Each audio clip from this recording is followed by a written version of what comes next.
Bermaksud Imam Bukhari dengan sanadnya meriwayatkan daripada Walid bin Aizar, katanya saya telah mendengar Aba Amr Asy-Syaibani, yaitu Sa'id bin Iyas, berkata, tuan rumah ini telah meriwayatkan kepada kami, sambil dia mengisyaratkan ke rumah Abdullah, ini Abdullah bin Mas'ud. Kata Abdullah, pernah saya bertanya Nabi SAW, apakah amalan yang paling disukai Allah? Baginda menjawab, bersembahyang pada waktunya. Tanya Abdullah seterusnya, kemudian apa pula? Baginda menjawab, berbuat baik kepada kedua ibu bapa. Abdullah bertanya lagi, kemudian apa pula? Baginda menjawab, berjihad di jalan Allah.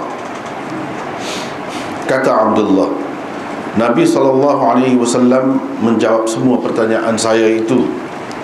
Sekiranya saya terus bertanya, niscaya dia akan terus menjawab lagi.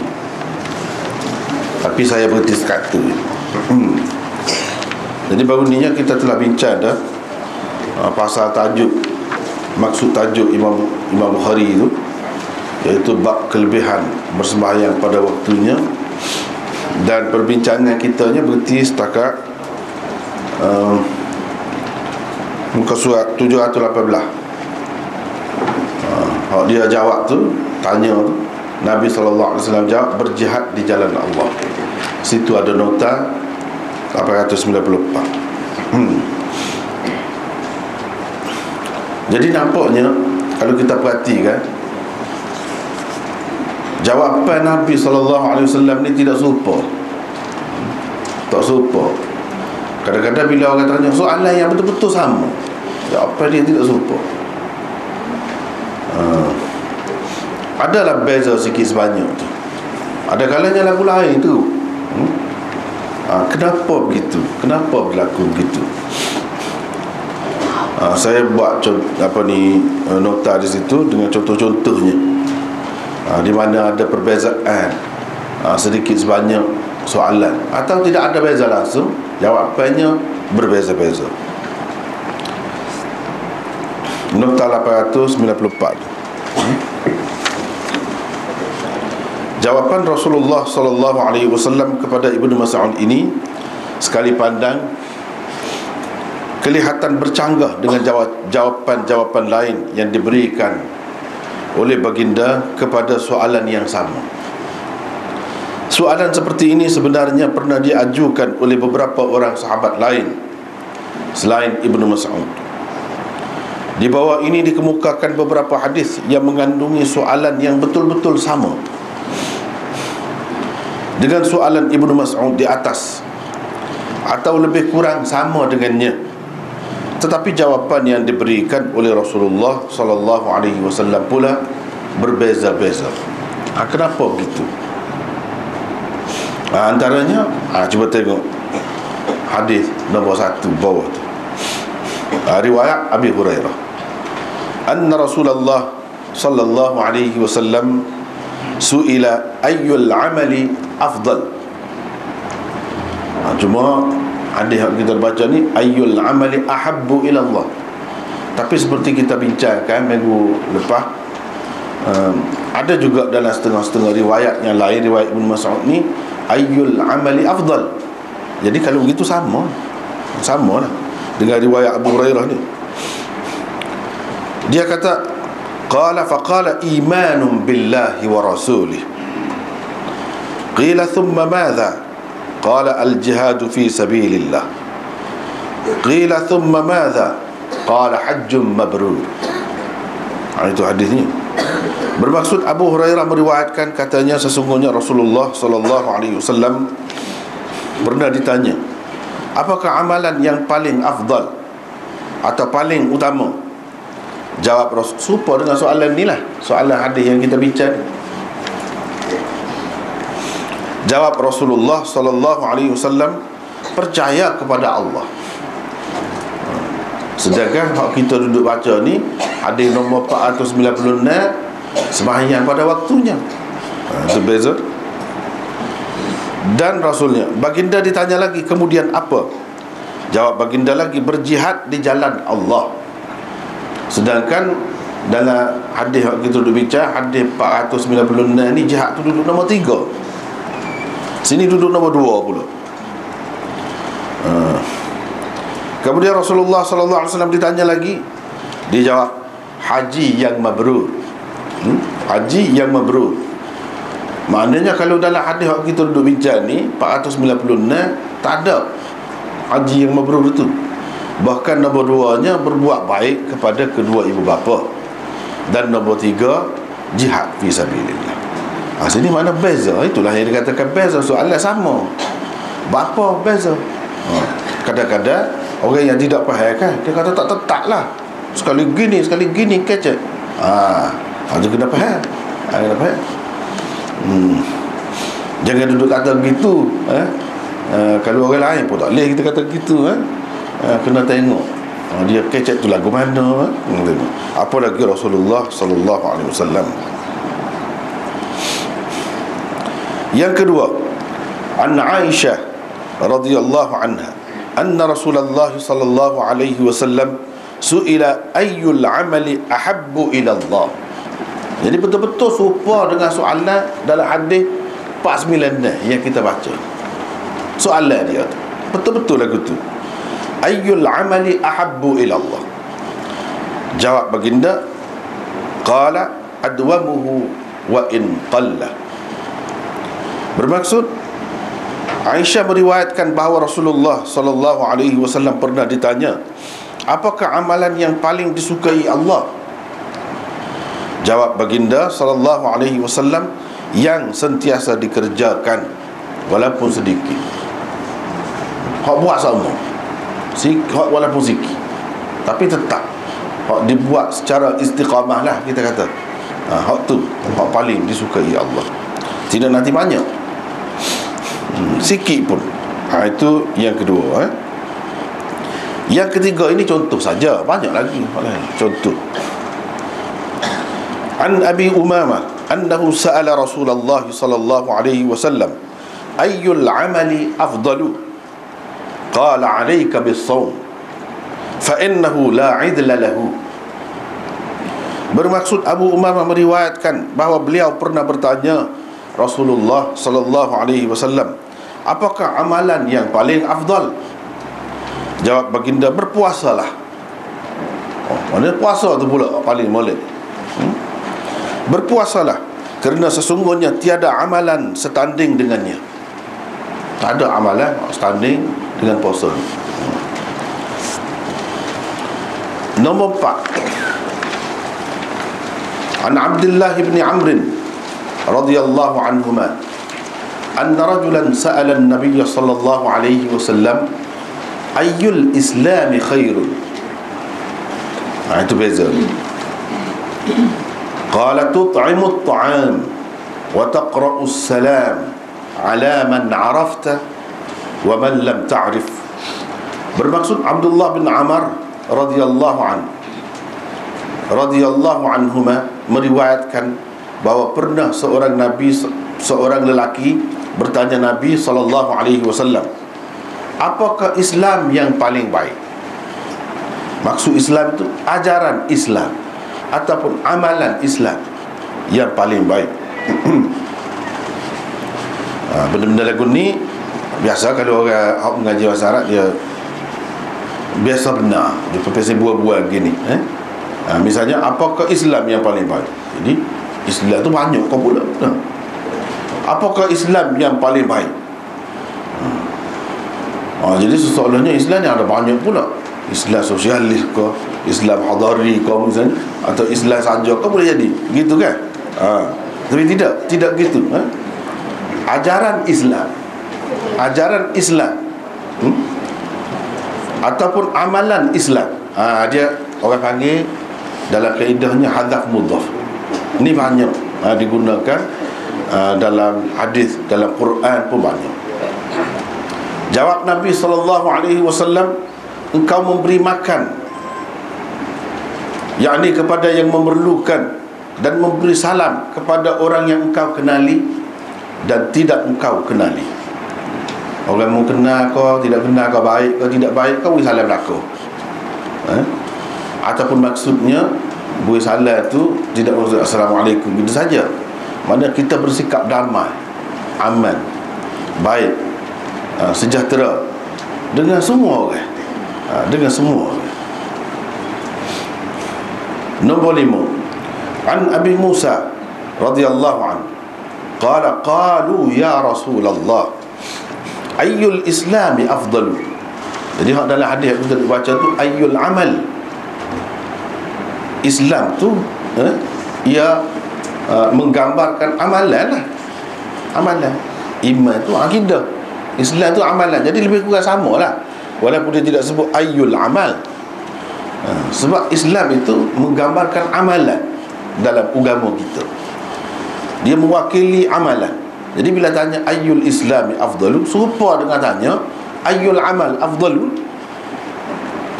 Qala man salimal muslimun min lisanihi wa yadihi. Bermaksud Abu Musa al-Asy'ari meriwayatkan, katanya para sahabat bertanya, wahai Rasulullah, apakah Islam yang paling utama? Di sini maksudnya Islam tu bukan batu geni, tapi maksudnya perangai orang Islam. Apakah perangai orang Islam yang paling utama? Jawab baginda, orang yang mana orang-orang Islam lain selamat daripada lidah dan tangannya. Jadi hak lengkapnya kalau kita nak maksud dia tu, perangai orang Islam yang mana orang-orang Islam lain selamat daripada gangguan lidah dan tangannya. Itulah perangai orang Islam yang paling baik, yang mana orang Islam lain selamat, terpelihara daripada gangguan lidah dan tangannya. Dia tak kata kau orang koseh, dia tidak buat benda koseh. Itulah orang Islam sengatinya, hak paling baik perangainya. Jadi kalau kita perhatikan situ, walaupun dia kata ayyul Islam, tapi kita sudah pada dia ada 3 kan. Hak tanya Jibril, tanya tu kepada dia iman, Islam, ihsan, apa tu kan. Tu. Jadi Islam tu mewakili perbuatan. Apa dia? Mengucap 2 kalimah syahadat, itu perbuatan lidah. Sembahyang, perbuatan kan. Puasa, zakat, haji, semua perbuatan. Semua perbuatan. Adapun hak iman, percaya kepada Allah, percaya kepada Rasul dan gini-gini, itu percaya tu hati. Jadi bila sebut Islam, maknanya perbuatan, hak zahir, hak zahir. Jadi serupa dengan dia kata ayyul amali afdalu, juga serupa dengan ataupun ahabbu ilallah, serupa dengan hadis yang kita duduk bincang ni. Tapi jawapan dia berbeza-beza. Apa sebab berlaku begitu? Sebab kata tadilah, kadang-kadang orang yang tidak faham, dia kata tidak tetap. Dia kata tidak tetap. Orang kita ni kadang-kadang gitu. Orang kita dia orang Islam ni, pasal tidak faham molek agama Islam tu, hak sebenar. Jadi kalau orang pakar tak serupa, kadang lagu ni, dia kata tak ada pendirian, tak ada tetap. Hak naknya pakar serupa semua. Tu biasa, barulah kita percaya ke dia, barulah kita anggap molek, tetap pendirian, istiqamah. Gitu orang kita. Silap tu, silap. Mudah kena tipu kan lagu tu. Dia tidak. Memang Tuhan buat, misalnya warna-warni tu Tuhan buat. Dia sendiri, Nabi SAW pun sendiri ada pakai baju macam-macam warna. Jalur batik ada. Jadi tak boleh kita kata kalau lagu ni tak boleh. Dia kena support. Itu pasal kita. Itu silap. Support juga kalau jawab tu tak sama. Dia hanya kata tak tetap lah, apa ataupun tak serupa kecek dengan orang tua ni, lagu lain dengan kita lagu lain. Dia tidak faham benda ni kan. Kalau kita belajar cara bahasa Arab tu, dia kata apa dia balara, bahasa balara, bahasa yang dalam, bahasa yang fasih tu apa dia. mutabaqatul hal, mutabaqatul kalam li muqtadal hal. Bahasa yang kita guna tu sesuai dengan keadaan, sesuai dengan orang, sesuai dengan orang hak kita nak kecek tu. Hak tu orang pijak lah betul lah. Dia kecek tak serupa. Lah kalau nak serupa kat banyak. Hak kelas 1 sekolah rendah tu nak serupa dengan universiti. Lagu mana? Nah. Tak boleh. Memang tak serupa.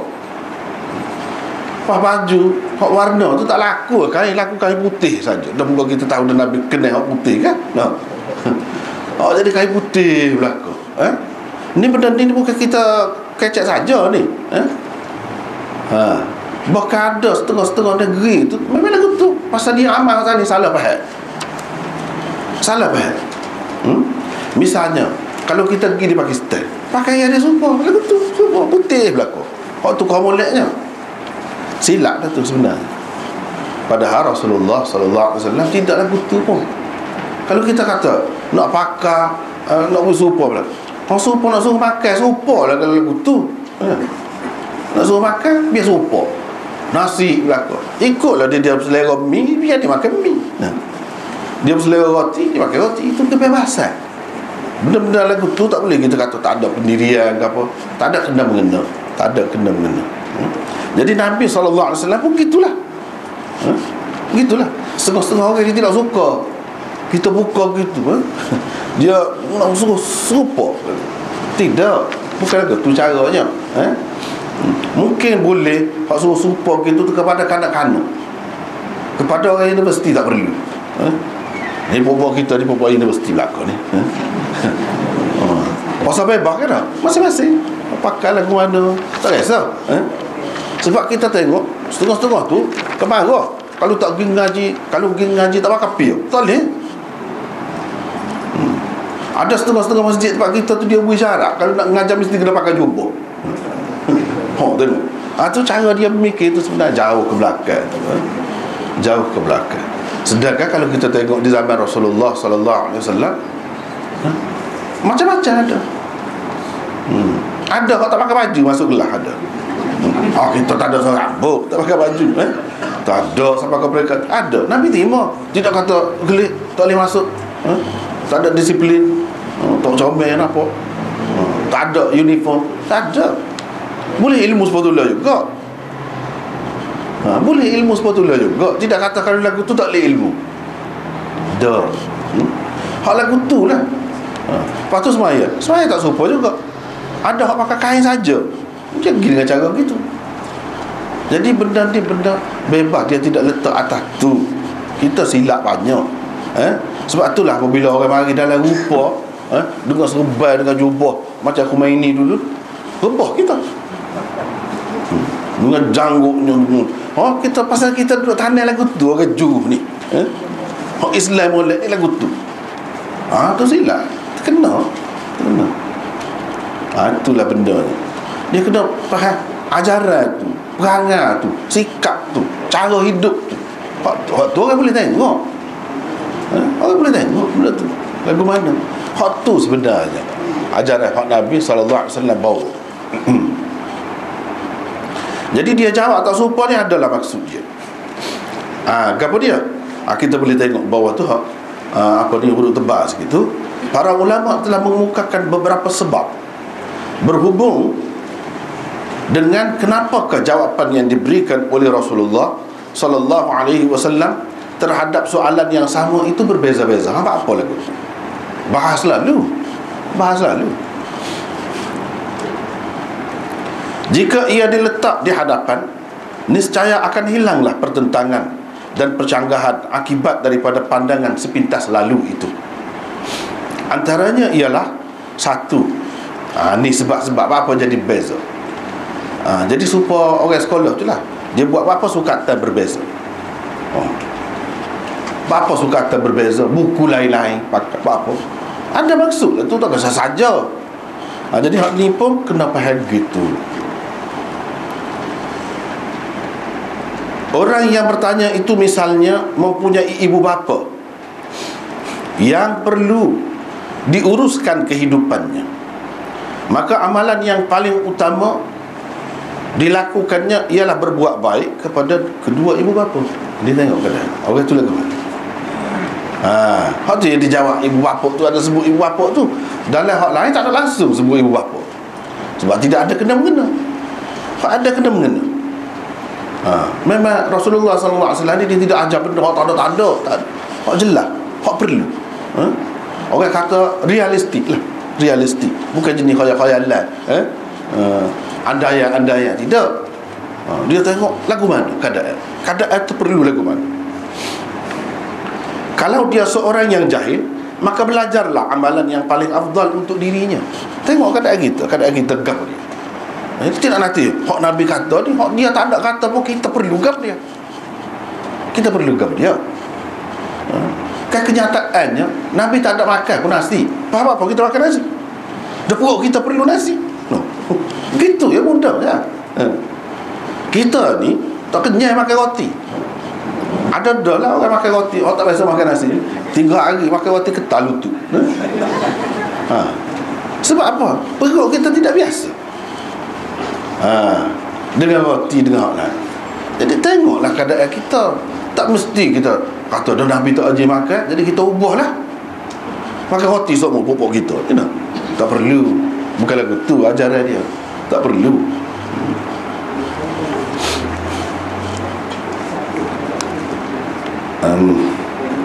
Kedua, kecenderungan, minat atau kebolehan dan kelayakan orang-orang yang bertanya berbeza-beza. Orang yang mari tanya dia tu tak serupa. Tak serupa. Jadi bila tak serupa, nasabahlah kalau dia jawab berbeza-beza. Kalau dia jawab serupa, itu hak tak kenanya. Hak tu hak tak kena. Kepada seorang yang berani dan gagah perkasa, berjihadlah amalan yang paling baik dilakukannya.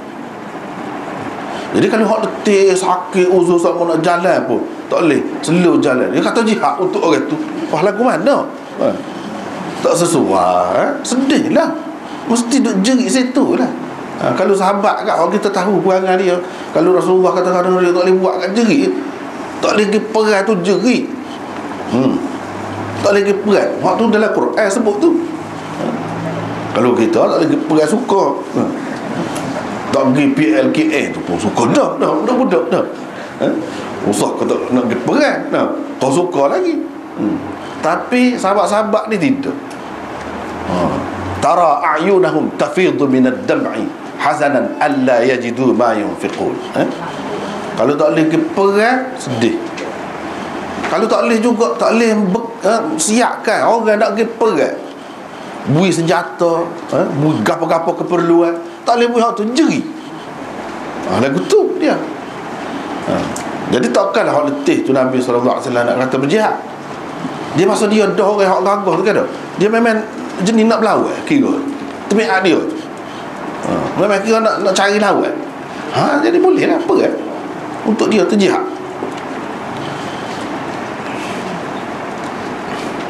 Kepada yang kaya raya pula, memberi makan kepada orang-orang yang memerlukan atau menyumbang harta benda di jalan Allah lah yang paling utama dibuatnya. Jadi mana kadang orang itu tidak serupa. Patutlah Nabi bila orang tanya soalan yang sama, dia jawab berbeza. Itulah dia tengok orang. Dia tengok orang.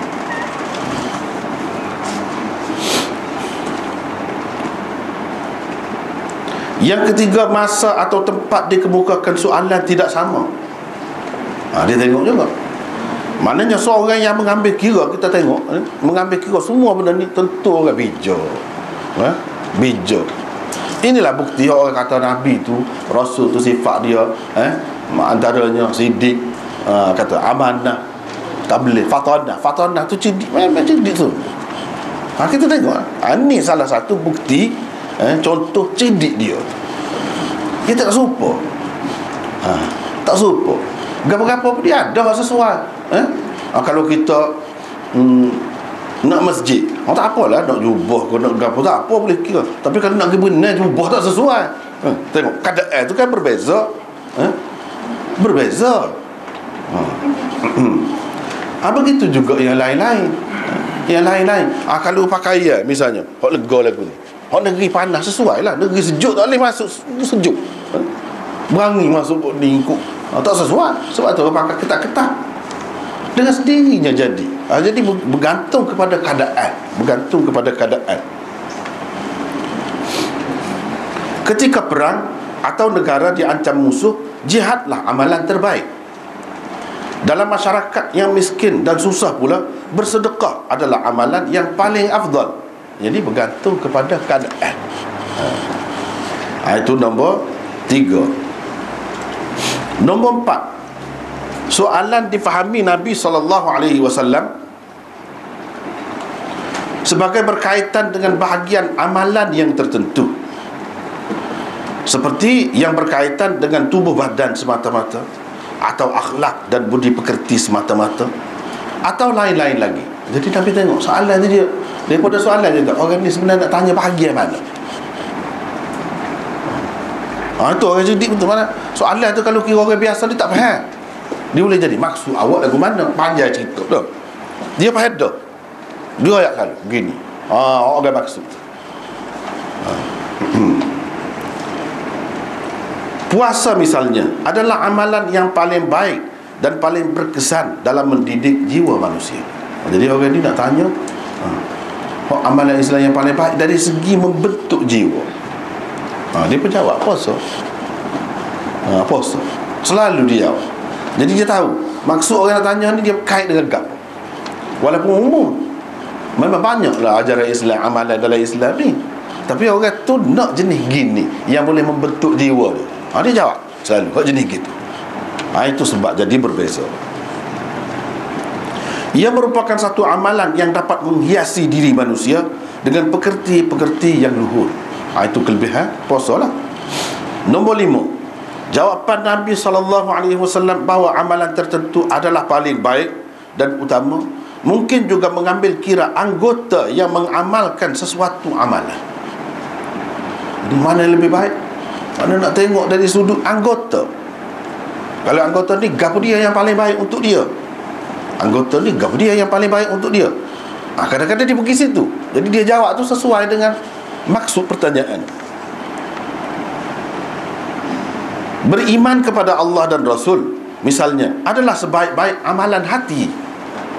Sebab apa dia kata kadang-kadang beriman kepada Allah dan Rasul? Itu nak amalan hati. Yang paling baik itu paling baik kalau berkait dengan hati. Itu bersedekah adalah amalan paling afdal berkait dengan harta benda. Zikrullah adalah amalan lidah yang paling afdal. Sembahyang pula misalnya adalah amalan yang melibatkan semua anggota badan yang paling utama dan paling istimewa. Kalau hak melibatkan seluruh anggota badan, hak paling afdal sembahyang. Sebab tu dia jawab gitu. Jadi ini pendapat ulama tentang kenapa Nabi jawab tu tak serupa. Yang keenam, jawapan Nabi SAW juga mungkin mengambil kira sudut pahala yang akan diperolehi seseorang. Bersembahyang fardu yang 5 pada waktu-waktu afdalnya merupakan amalan yang paling besar pahalanya. Dia kata sembahyang pada waktunya. Dari segi mana? Dari segi besar pahala dia. Dari segi itu. Jadi kadang-kadang orang tanya mana yang lebih baik. Lebih baik itu dari segi keuntungan yang dia dapat, kelebihan yang dia dapat, pahala yang paling besar dia dapat. Amalan lagu mana? Dia jawab begitu. Berterusan melakukan sesuatu amalan, yakni istiqamah, walaupun dalam kadar yang sedikit, tetap mendatangkan pahala yang banyak kalau dibuat tu. Dari segi pahalanya tu lebih banyak lagi daripada kita buat sekali banyak, lepas tu tak buat dah. Hak mana hak lebih besar pahala, lebih banyak pahala walaupun sikit? Iaitu yang dibuat secara berkekalan. Nak kira dari segi pahala. Dia tidak kata sekali aku buat jadi besar pahala. Dia tidak gitu. Hak naknya berkekalan, berterusan.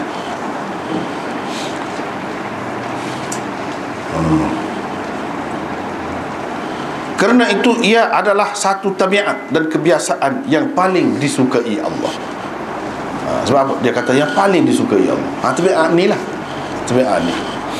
Bukan tabiat pasing. Apa dia kata? Buka air pahit, lepas tu tak ada berhenti setahun. Tak ada air. Ada semutar derah tak kira dah. Besar tak ada makna. Tapi kalau setitik pun lama-lama tak berhenti setitik pun. Titik-titik pun tak berhenti. Banyak juga boleh. Lebih banyak lagi daripada hak tadi. Jadi hak ni satu tabiat yang baik. Mana istiqamah. Tetap buat benda yang baik tu walaupun sikit. Buat sama.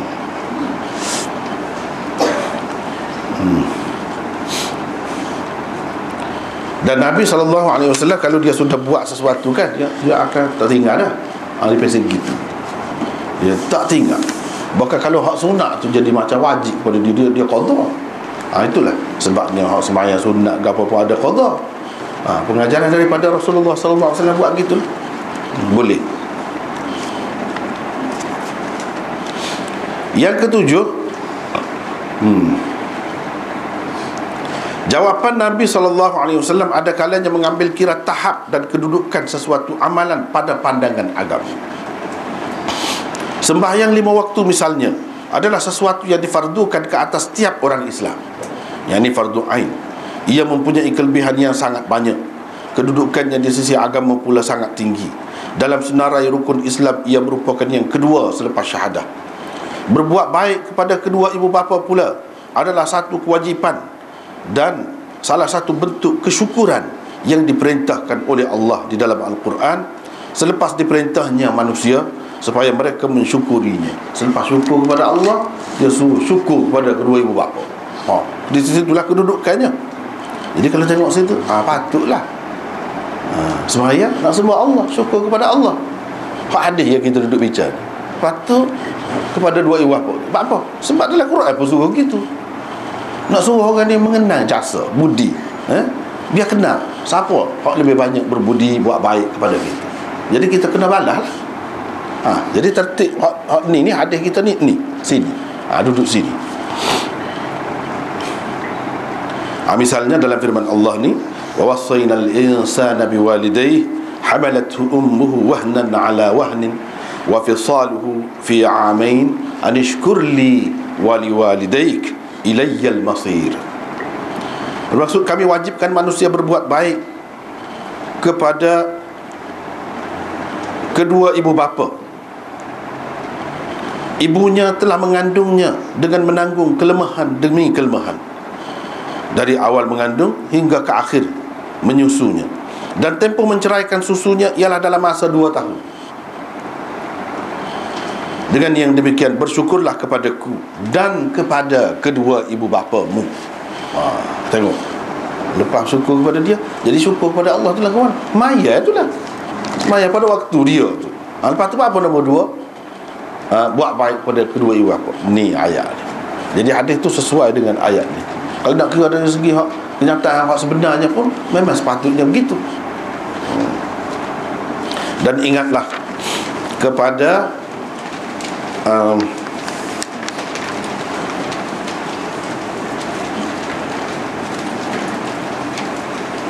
dan ingatlah kepada akulah jua tempat kembali, yakni kamu untuk menerima balasan. Berjihad untuk menegakkan agama Allah walaupun merupakan salah satu kewajipan umat Islam, dan ia adalah satu amalan yang sangat tinggi kedudukannya di sisi agama, tetapi ia tidak wajib setiap masa. Patutlah diletak nombor 3. Itu dalam tertib hadis yang kita duduk baca, iaitu hadis 496. Itu tertib dia. Dia tidak kata letak perai dulu. Tidak. Di sini. Kerana itulah kedudukannya terletak selepas bersembahyang pada waktunya dan berbuat baik kepada kedua ibu bapa. Hakikat ini terbukti juga menerusi satu hadis yang diriwayatkan oleh Abdullah bin Amr bin Al-As. Kata beliau, Ja'a rajulun ila an-nabiy sallallahu alaihi wasallam fasta'dhanahu fil jihad faqala ahayyun walidak qala na'am qala fa fihima fajahid. Ini pun hadis ni juga menunjukkan jihad tu duduk selepas daripada buat baik kepada dua ibu bapa. Iaitu pernah Nabi SAW didatangi seorang lelaki. Dia meminta izin kepada baginda untuk keluar berjihad. Nabi SAW bertanya dia, adakah kedua ibu bapamu masih hidup? Ditanya. Jawab lelaki itu, ya. Maka bersabdalah baginda, untuk mereka berdua lah engkau berjihad. Dia jawab gitu. Jadi maksudnya berkhidmat kepada mereka berdua terlebih dahulu.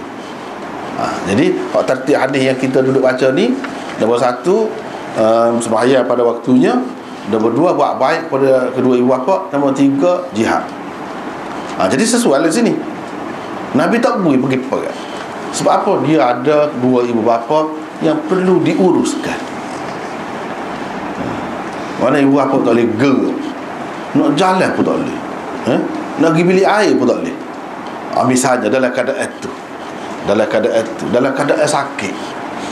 Jadi jihad tu luas. Satu nak royak, jihad tu luas makna dia. Tidak nanti perang tu saja. Jadi jaga mak pak tu pun jihad juga. Mana susah juga kita. Terikat tu tak boleh nak pergi mana-mana. Susah juga.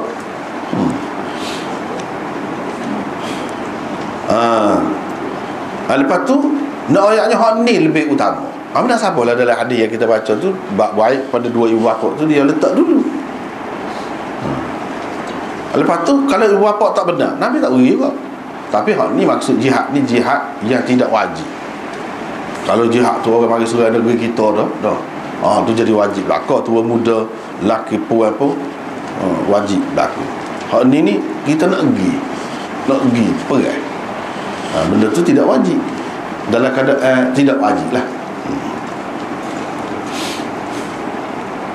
Jadi itu dapat kita tentukan melalui hadis yang lain juga, bahawa buat baik kepada ibu bapa tu lebih dahulu daripada berjihad dalam setengah-setengah keadaan, kepada setengah-setengah orang, bukan kepada semua orang. Bukan kepada semua orang.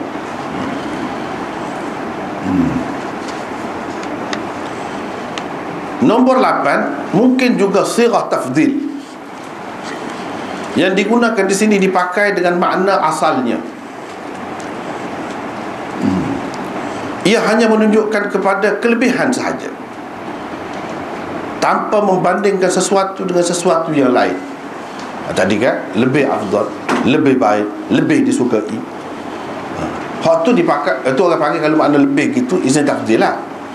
Kalau bahasa Arab ni dia panggil isim tafdil, yang menunjukkan lebih. Ni lebih daripada ni, ni lebih daripada ni, ni paling lebih misalnya. Itu isim tafdil. Tapi isim tafdil di sini dalam bahasa Arab ni kadang-kadang dia guna dengan makna asas dia sahaja.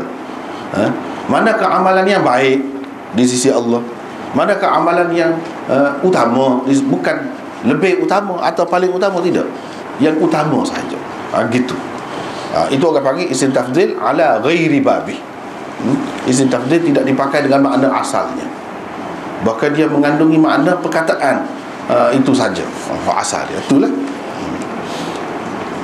Jadi kalau kita terjemahkan, apakah amalan yang disukai Allah? Bukan yang paling disukai Allah, tidak, yang disukai Allah apa? Gitu saja.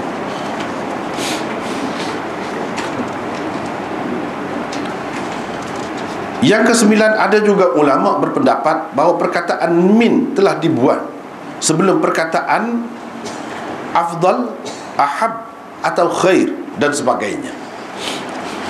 Walaupun dibuang, ia dikira seperti ada juga. Maka jawapan Rasulullah sallallahu alaihi wasallam di dalam hadis Abi Umamah ini, misalnya, ayyul amali afdal? Qala 'alaika bis-shaum.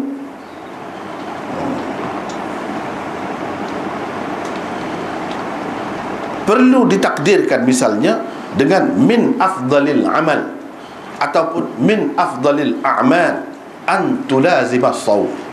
Itu. Ini bahagia untuk orang ngaji Arab, untuk orang ngaji Arab. Kalau tak ngaji Arab dia tak faham ni. Jadi ada buat min pula. Jadi sebenarnya ayyul amali ahabbu ila Allah. Jadi ada min belakang tu. Afdalu min afdal, gitu.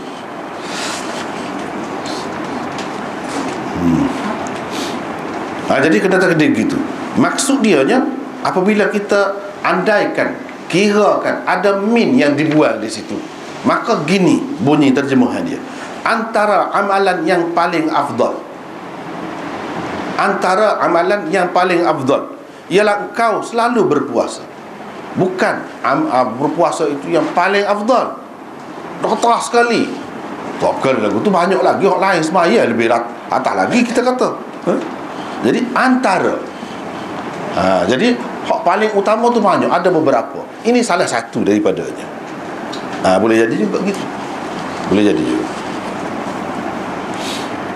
Jadi kena tengoklah tempat-tempat lagu ni, dia sebenarnya bukan yang paling utama atau yang lebih utama, tidak, tapi antara yang lebih, antara yang utama. Mana yang utama tu ada banyak, ada beberapa, bukan satu saja.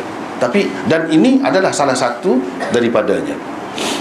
Itu faedahnya, ada min. Dan benda ni selalu diguna dalam bahasa Arab tu.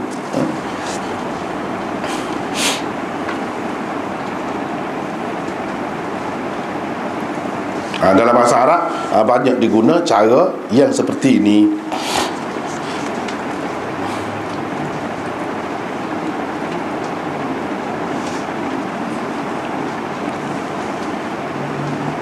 Misalnya dalam hadis-hadis ada disebut antara dosa besar ialah membunuh orang. Dosa yang paling besar ialah membunuh orang. Ataupun dosa yang paling besar, melakukan syirik terhadap Allah, dan macam-macam lagi disebut tu kan, sihir dan sebagainya. Jadi hak tu antara, kita bila terjemah antara dosa besar, bukan yang paling besar, antara. Jadi dia orang panggil dia ada takdir min lah di situ, takdir min.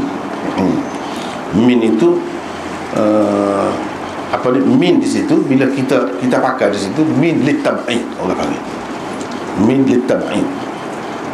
Min ni banyak pula min ibtidaiyah, min bayaniyah, min macam-macam lagi. Jadi di sini min jinsiyah. Jadi di min ni min apa dia? Min tab'idiyah, menunjukkan sebahagian. Hak tu yang kita terjemah dengan, kalau kita bahasa kita kan antara tu tab'idiyah. Aku dah tahu pula, jangan kata takdir min saja. Jadi min tu ada gapo? Kena pilih pula dalam banyak-banyak tu min tab'idiyah. Maksud di sini kalau hak lagu ni, bukan min lain. Kalau min lain jadi punah lah. Kadang-kadang orang dia hak tu lah ia jadi silap tu. Ia jadi silap. Kadang-kadang dia tak faham. Sini ni perkataan ni makna gari dengan makna gari. Hak kita fahamnya biasanya itu daripada daripada. Dia tidak sekadar tu, di sebalik daripada tu dia ada lagi makna dianya. Misalnya perempuan itu dijadikan daripada tulang rusuk. Daripada tu maknanya min tab'idiyah kok, seperti sini. Kalau min tab'idiyah maknanya memang tulang rusuk, tulang lepis, tulang rusuk je lah. Hak tu lah buat orang tinanya. Ambil tulang rusuk, ambil tulang rusuk tu ada. Nak jadi kau Hawa tu. Mana memang tulang rusuk dia. Lepas tu dia buat lagu mana tak cara lah, tapi tulang rusuk. Hawa tu kejadian sebahagian daripada. Tu kalau min tab'idiyah. Jadi gitulah. Dia akan faham gitu. Padahalnya min di situ min jinsiyah.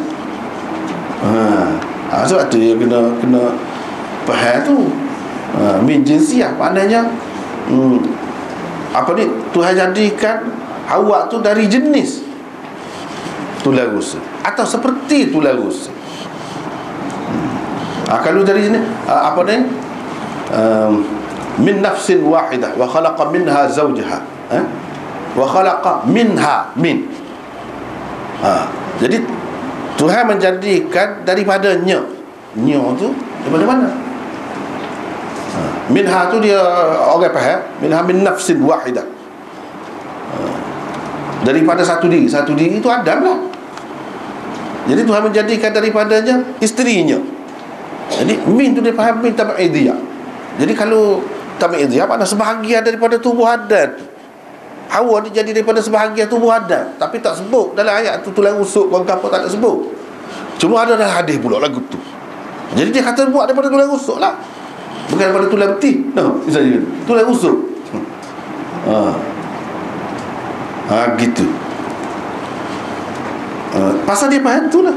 Padahalnya khalaqa minha zawjaha tu makna Tuhan menjadikan daripada jenis diri yang satu tu bini dia. Mana bini dia pun orang juga, bukan jin, bukan makhluk lain dah. Gitu.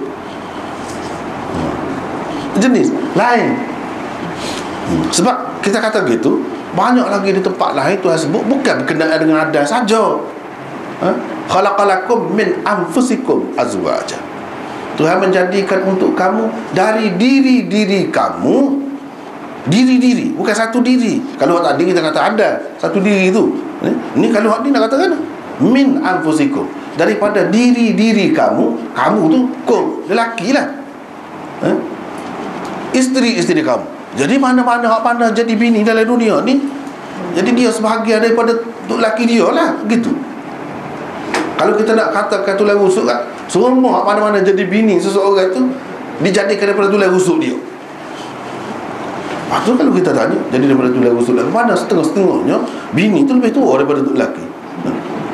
Bila dah payah. Sebab tu kata tidak lagu tu makna dia je. Makna dia je dari jenis kamu. Tuhan menjadikan dari jenis kamu tu bini-bini kamu. Gitu. Walaupun ada dalam kitab adon dia dengan jin, itu bukan kufu tu, waktu pelik tu, kalau ada kita terima ada apa tu tidak selesa, tak lagi jauh, dia jadi banyak masalah. Hak tak ada masalahnya sama kita, hak kebanyakan gitulah. Kalau ada hak jenis pelik-pelik lagu tu, hak tu jenis macam memaksa jugalah, jadi macam memaksa. Sebab ada cerita, cerita betul lah. Sebab dia mati dah kata. Sain jugalah. Masa mengaji dulu, dia royak, dia tak boleh nikah, kata dia. Apa tak boleh nikah? Jin nak ke dia. Dia memang orang jauh, orang alim, pandai. Tak boleh. Kalau sebut nak nikah nak kau, mai ganggu selalu. Ada orang nampak terkaya-kaya, orang lain tak nampak, dia nampak. Kalau lagu tu tak selesa, akhirnya dia tak nikah pak mati lah. Dia tak nikah pak mati. Tu tengok, tak sesuai, tak boleh. Lepas tu kalau nak jadi duduk sekali dengan dia, pas jadi raib pas kita ke tak, orang tak nampak, boleh jadi anak kita tu nak jadi lagu mana pun nak beralih kita ke beralih dia, susah. Banyak perkara lah. Sebab itulah Tuhan kata hak sebenar, hak sepatutnya hak akan jadi molek, jadi makmur molek dunia ni bila nikah sama jenis min anfusikum. Jadi apa ni, bukan minha saja, wa khalaqa minha zawjaha, bukan itu saja, min anfusikum. Jadi kalau kita nak kira min tak mestilah daripada sebahagian daripada orang lelaki, itu tak kena lagu tu. Betul kata ada dalam hadis. Dalam hadis tu maksud dia lagu lain, maksud dia lagu lain. Sebab ada pula hadis yang lain, dia sebut perempuan itu kejadian dia seperti tulang rusuk. Seperti, bukan daripada tulang rusuk, seperti. Ada juga kadang-kadang min ini digunakan untuk dijadikan sebagai perumpamaan, nak menyatakan keserupaan. Min ada juga lagu tu. Sebab tu maknanya kena faham juru benar lah, cara penggunaan. Sini lagu ni, sini lagu ni. Kalau tidak dia jadi pelagu. Jadi pelagu. Hak tu mana daripada supaya tu lagu tu hak sebenar. Tapi oleh kerana ada juga riwayat hak dengan min, di situ jadi keliru. Nak hilang kekeliruan tu, tengok ayat Quran tadi lah, barulah hilang. Hak Tuhan kata jadikan daripada diri-diri kamu, bini kamu, daripada tulang rusuk kita kok, masing-masing. Tidak. Lepas tu kalau hak tina tu nikah, pada dia cerai, pada dia nikah untuk lelaki lain, dah tulang rusuk untuk lelaki tu pula berapa tulang rusuk, dah banyak payah tu, tak kena tu. Hak sebenarnya seperti tulang rusuk.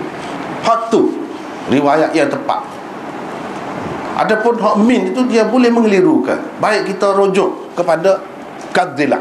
Hak ni sebagai hak asas, jadikan sebagai asas. Gitu caranya. Kalau tidak celaru. Hak mana kita nak jadikan asas dalam suatu perkara? Hak mana? Hadis mana? Sepatutnya hak ni. Kalau tidak jadi bercelaru. Ya, hak sebetulnya ada dengan jelas sebutnya daripada tulang rusuk ke berapa. Dalam Bible ada. Bible ada ni ada. Tu jelas. Tapi dalam hadis ni apa? Tak jelas. Kita tak boleh kata hadis ni kata begitu. Memang kena buat pegangan akidah. Tak ada. Dalam Quran tak ada seorang pun cerita tulang rusuk tu. Kalau ada pun paling tinggi dia guna min, tak jelas. Min tu min apa? Kalau sini min tabi'idiyah, situ tak boleh pakai min tabi'idiyah, jadi lagu lain. Situlah benda ni.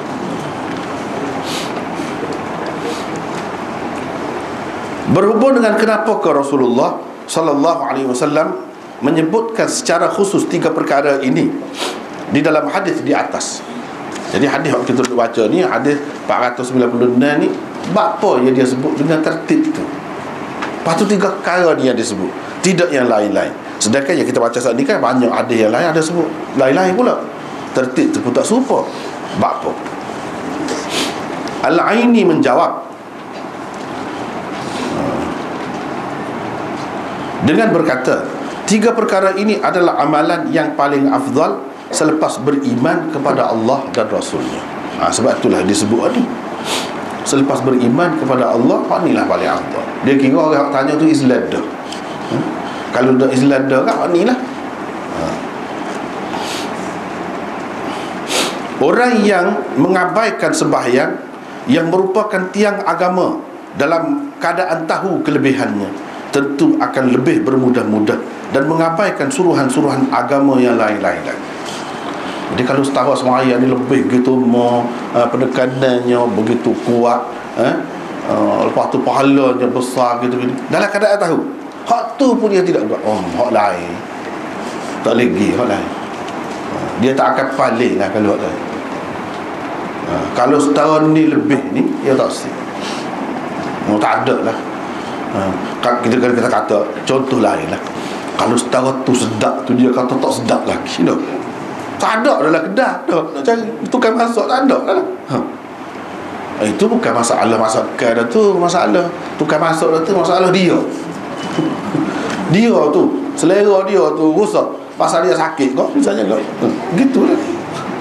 Oh sedap pun jadi tak sedap dah, memang betul dah. Dia. Tapi bukan masalah makanan atau masakan atau tukang masak tu. Dah kalau dalam keadaan dah semua orang kata sedap. Memang sedap sungguh. Hak segar-segar molek ni, tiba-tiba dia kata tak sedap. Jadi kalau setara tu tak sedap, tak ada dalam hak sedapnya. Dia tak segar, dia tak segar. Jadi hak ni pun gitulah. Hak ni pun gitu. Jadi dia buat hak kemuncak, tengok nak buat ke tidak. Nak buat ke tidak. Dah setara ni tawarannya, apa dia janjinya berhubung dengan semua yang setahun di sana. Hak tu pun dia tahu. Hak lain tak ada belah mana lah bagi dia. Tu. Jadi dia nak ajar, nak tengok, nak mengukur mana orang ni sihat molek. Dia tahu hak lebih tu, hak tu lah yang dia buat lebih sekali. Demikian juga dengan orang yang tidak orang-orang yang tidak dapat berbuat baik kepada dua ibu bapanya, tentulah lebih-lebih lagi dia tidak akan dapat menjaga hak-hak Allah yang lain. Dia tahu, dia khabar, dia sedar, dia cerdik. Mak ayah dia dipera, dia jak kecil lagi. Dia tahu, dia ingat belakang. Mak ayah dia pergi ambil, pergi atas, boleh makan, pergi jalan sana sini, semua buat. Bila mak ayah dia tua, dia tak cara. Hak tu pun dia tak boleh nak balas, nak bui gapo-gapo. Orang lain tak usah pergi, dia jauh lagi. Setara tu, orang setara tu pun buat ke dia boleh lupa. Nak ayatnya dia kena tahu hak mana hak tak boleh lupa, hak mana boleh lupa. Kalau setara ni boleh lupa, dia boleh lupa belakang tu. Ataupun mungkin juga dia lupa ibu bapa, dia kasih telajak ke bini dia, dia tergelam dalam hak tu. Tu tak kena, tak betul lah tu. Dia terbalik lah tu jadi. Terbalik dah. Jadi sebuah orang kafir lah. Sepatutnya sembah Tuhan yang satu jadi Tuhan banyak pula. Tak betul lah. Tak kena lagu tu. Sepatutnya dia terima kasih kepada dia, dia terima kasih kepada orang lain. Tak kena lah. Jadi hak ni, hak sepatutnya manusia ni baru betul hidup dia lagu mana? Iaitu kalau dia ni faham oleh jasa, budi, kebaikan kedua ibu bapa dia. Situ dulu. Lepas tu barulah hak lain tu. Tak boleh hak lain lebih atas, tak boleh. Demikian juga dengan orang yang tidak sanggup berjihad di jalan Allah dalam keadaan mampu dan cukup syarat-syarat kewajipannya, tidak akan sanggup juga melakukan amalan-amalan lain yang dapat menghampirkan dirinya kepada Allah Subhanahu wa ta'ala.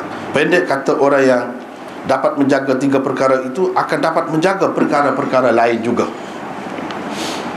Gitulah. Sayyidina Umar marah. Dia tak akan lantik untuk jawatan kau gapo-gapo kau. Dia akan melucutkan seseorang itu kalau pegawai dia kalau tak jaga sembahyang. Sebab orang yang tak jaga sembahyang ni, dia kata fahuwa lima siwaha adhiya. Hak lain kau dia cuai lagi. Kalau sembahyang tu dia kepada orang Islam lah, kepada orang Islam. Sepatutnya orang Islam tidak gitu. Jadi sanggup berjihad di jalan Allah. Kalau dia tidak sanggup ni, hak lain-lain pun begitu juga. Dia jadi orang sanggup tu berjihad pasal apa? Dia dapat menghampirkan dirinya kepada Allah Subhanahu wa ta'ala. Jadi kemuncak dia. Kalau dia sanggup buat hak tu, hak lain-lain tu mudah. Tak ada berat mana. Kalau hak ni dia tidak buat, tak tentu lagi. Hak lain kalau dia boleh buat pun.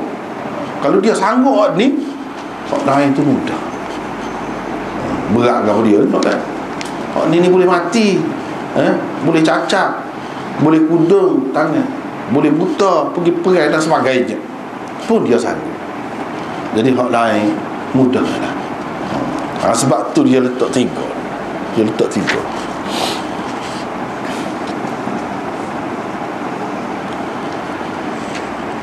Begitulah mana hadis yang kita bincang ni. Lepas tu Abdullah kata dalam teks asal tu 718, kata Abdullah, datang tu Nabi SAW menjawab semua pertanyaan saya itu. Dia kata, sekiranya saya terus bertanya, tentu dia jawab lagi. Dia kata. Sebab apa? Nampak cara dia tu, bersedia nak jawab lagi. Kalau tanya, dia ada kan kadang-kadang orang ni, kalau tanya tu nampak biarlah ke lain, tak apa nak jawab. Tu kalau kita tanya lagi dak lah. Waktu pun lebih dia jawab tu kira-kira je kan. Tapi kalau kita tengok mood orang, dah mood, kadang-kadang tu kita tengok, boleh ni, kalau panjang lagi boleh ni, gitu. Jadi apa kalau sekiranya Abdullah nak tanya, dia nak tanya ke apa? Tu ulama-ulama bahas juga. Itu nota 895. Apakah pertanyaan Abdullah seterusnya jika ditakdirkan dia tanya? Kalau dia tanya, dia agak jengkap dia nak tanya. Mungkin pertanyaan seperti itu juga. Misalnya, lepas tu apa pula? Ya kopak dah. Mungkin gitu. Pertanyaan tentang darjat-darjat kelebihan amalan-amalan selain yang tersebut itu. Mungkin juga soalan-soalan dalam bentuk lain yang diperlukan. Mungkin juga. Tak tahulah, mungkin dia sekatu berhenti sekatu. Kenapa pula agaknya Abdullah tidak terus bertanya? Sebab apa dia tidak terus tanya? Sebab apa dia tidak terus tanya? Jawapannya boleh anda dapati di dalam riwayat berikut ini. Apa dia tidak terus tanya? Ada lain dia, tempat lain dia kaya apa? Dia tidak terus tanya. Iaitu riwayat daripada Abdullah bin Mas'ud. Kita baca terjemahan dia. Kata Ibn Mas'ud, pernah aku bertanya Rasulullah SAW,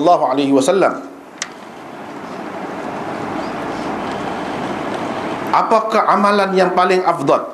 Ini paling afdal. Tadi kan, apakah amalan yang paling disukai Allah? Di sini yang paling afdal. Kita bicara apa kadang gini bicara sebelum pada ni. Baginda menjawab bersembahyang pada waktunya. Aku bertanya seterusnya, kemudian apa pula? Baginda menjawab berbuat baik pada kedua ibu bapa. Aku bertanya lagi, kemudian apa pula? Baginda menjawab, berjihad di jalan Allah. Tidak aku berhenti daripada terus bertanya. Dia ada ayat sini dalam riwayat ni, melainkan kerana menjaga hatinya. Jaga hati. Tak boleh kecek buat sebab kecek sama kita. Sebentar ke nampak dia segar tak dah. Kita apa kecek dia segar tu, boleh jadi dia boleh buat gol lain lagi. Kita kira segar. Jadi untuk kita lah sehari tu mah tu dah. Tak boleh juga. Dia banyak kerja lain lagi. Kalau dapat letih dia nak balik tidur dah. Kalau dapat dia segar, boleh jadi banyak lagi kerja lain yang dia boleh buat kalau tidak terikat dengan kita situ. Dia fikir juga. Jangan kira kalau dia segar tak boleh lah.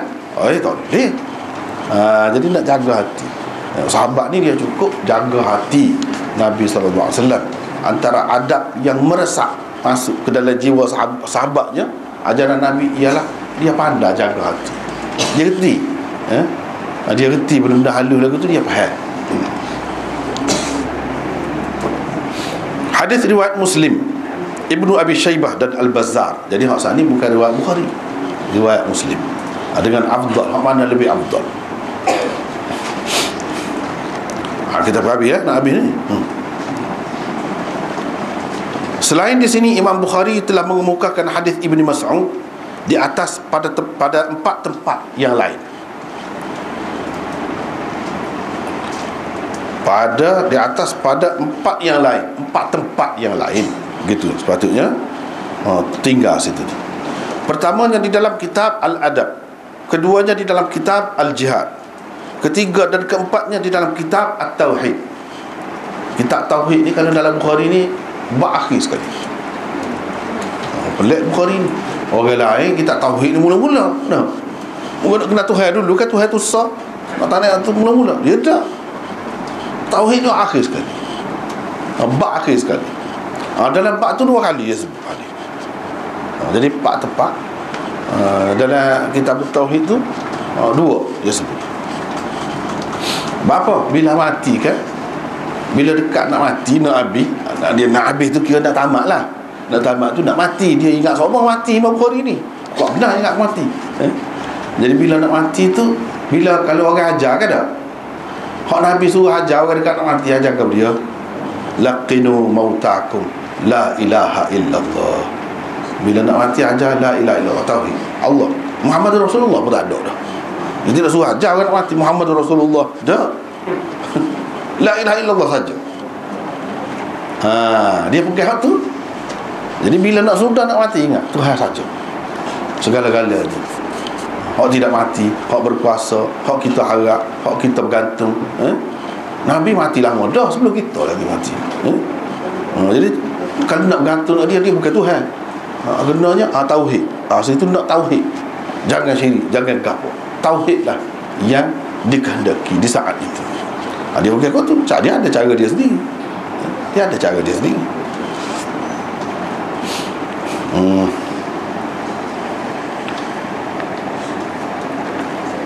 Muslim, Ahmad, Tirmizi, Nasai, Baihaqi dan lain-lain. Dan lain-lain sepatutnya jatuh sini juga meriwayatkan hadis ini. Di akhir tu. Dan lain-lain juga telah meriwayatkan hadis ini. Tu terjatuh lah. Tak tertulis tu, gaduh-gaduh begitu lah.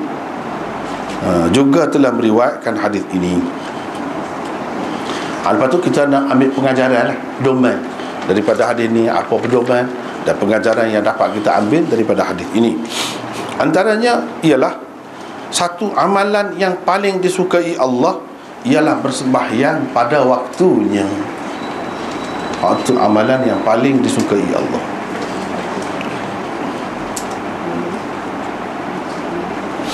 Paling disukai Allah. Jadi ahabbu kita terjemah paling disukai, bukan paling dicintai, dikasihi. Memang hub tu makna kasih, cinta, sayang yang ada belakang, tapi di sini dengan makna disukai. Supaya dengan hadis adakah la yuhibbu ahadukum hatta yuhibba li akhi ma yuhibbu li nafsi. Saya dengar banyak orang terjemah tak kena. Kalau boleh kita baikilah. Banyak ada terjemah dalam buku dah buat kecek-kecek pun tak kena cara terjemah tu. Sebab tadilah dia ingat hub tu makna kasih, makna sayang, tak ada makna suka. Padahal dalam bahasa Arab ni hub juga dengan makna suka. Misalnya, awak suka makan apa?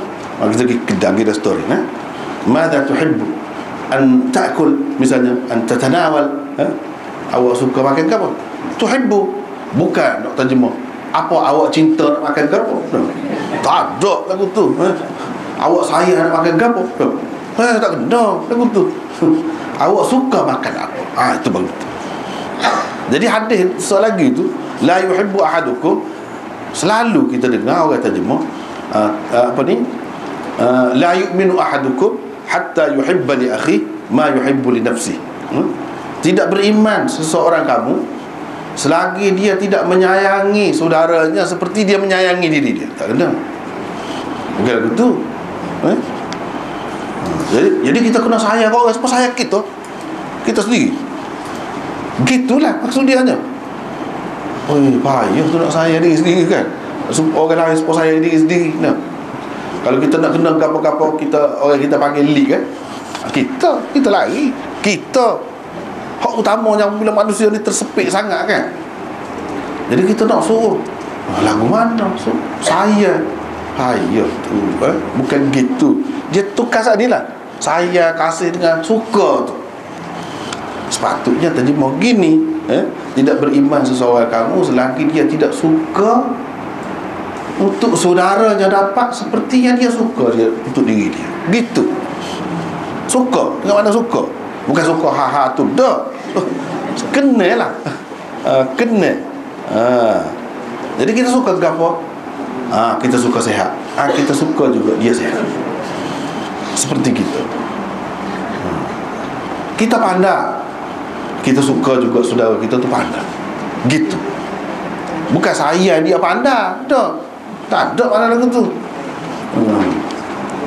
Jadi tidak beriman seseorang kamu, mana sepenuh lah, sehingga dia suka untuk saudara, hatta yuhibba li akhi, suka untuk saudaranya apa yang dia suka untuk dirinya.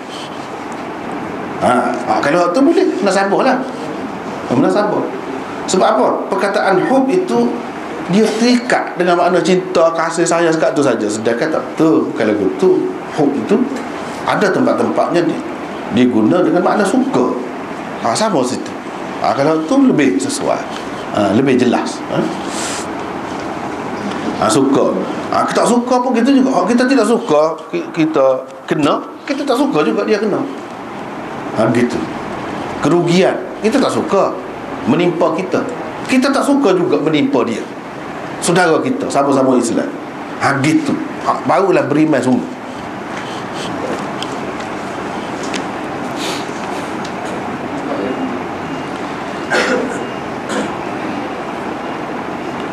Jadi amalan yang paling disukai Allah ialah bersembahyang pada waktunya, kemudian berbuat baik kepada kedua ibu bapa, kemudian berjihad di jalan Allah. Bagaimanapun kesemuanya tetap bergantung kepada keimanan kepada Allah dan Rasulnya. Ini kerana segala ibadat itu merupakan cabang kepada akidah dan keimanan. Ini antara yang perlu kita letak depan lah. Kalau dari segi amalannya tu. Tapi amalan apa baru jadi apabila ada iman. Tu dia lah dah lah. Apabila ada iman. Antara yang paling disukai Allah ni, dan banyak lagi dalam hadis-hadis lain yang kita baca tadi, itu pun yang Allah suka juga. Jemaah ni antara yang disukai Allah. Jadi sembahyang pada waktunya, bila kita tahu hak ni paling disukai Allah, kena jagalah. Kena jagalah sembahyang tu apa cara. Asal dalam waktunya. Waktu tu kan luar, dia tidak buat sebentar gitu kan, lama. Jadi kita boleh kira lah, kena kira juga sembahyang dalam waktu. Itu paling disukai Allah. Dan Imam Bukhari buat mari hak ni, tajuk ni nak ayat kelebihan bersembahyang pada waktu. Kalau sembahyang tu mula-mula kan, as-salatu kaffara, sembahyang tu kaffara, menghapuskan dosa. Hak kuat kuasa menghapuskan dosa ni kalau sembahyang tu pada waktunya. Kalau hak sembahyang dia 2 waktunya, setengah-setengah ulama kata tak ada waktu tu. Jadi dia sekadar sah je.